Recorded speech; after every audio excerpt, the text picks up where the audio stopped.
नमस्कार शेतकरी दादा. नमस्कार. नाव सांगा आपलं. शिवाजी हां. नारायण भालेराव. बरं बरं. आता K20 आणि पीक फ्लोरा फवारून किती दिवस झाले? 30 तारखेला फवारलं होतं. बरं बरं बरं. त्यावेळेस काय म्हणजे अळी कशा दिसत होत्या? तेव्हा नेमकी लागली होती यावेळी. अळ्या म्हणजे पानांवरती? हां, दिसू लागल्या. हां हां. पान टिपकणारी अळी. हां. बरं बरं. म्हणजे कंप्लीट 1 महिन्यानंतर हा बघायचा.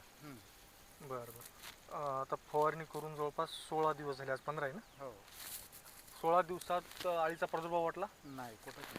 शेतकरी बंधूंनो, जे ॲग्रोपिक क्लेम करतं K20 फवारणीनंतर की 21 दिवस परत अळी येणार नाही. जी फवारणीच्या वेळेस तर जी आहे ती तर मरणारच, बरोबर आहे. हो. आणि 21 दिवस नवीन येणार नाही. तर काय वाटलं शेतकरी दादा? नंबर 1 वरलं. नंबर 1 काय वाटलं? औषधाचा रिझल्ट. अळी आली नाही, आणि होती ती ती गायब झाली. गायब झाली म्हणजे मेली, मेली. बरोबर आहे. काहीच नाही आता. अजून तर काही दिसेना झाली. आणि आता पीक फ्लोराला आता लगेच जे फ्लॉवरिंगचे आता इथून फ्लॉवरिंगची स्टेप सुरू झाली आहे बघा. आता नेमके कारण फुलं राहिले ना. 2 महिन्याला फुलं यायला सुरुवात होते. आता इथं जास्त भिजवलेलं असल्यामुळं तुडवातुडी जास्त होते.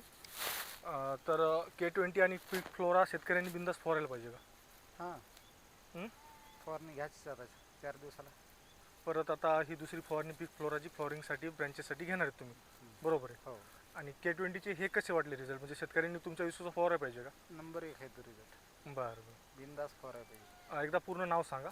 शिवाजी नारायण भालेराव. मुक्काम पोस्ट, दारेफळ, तालुका वसमत, जिल्हा हिंगोली. मोबाईल नंबर सांगा एकदा. 87 88 36 76 67. बरं. धन्यवाद शेतकरी दादा.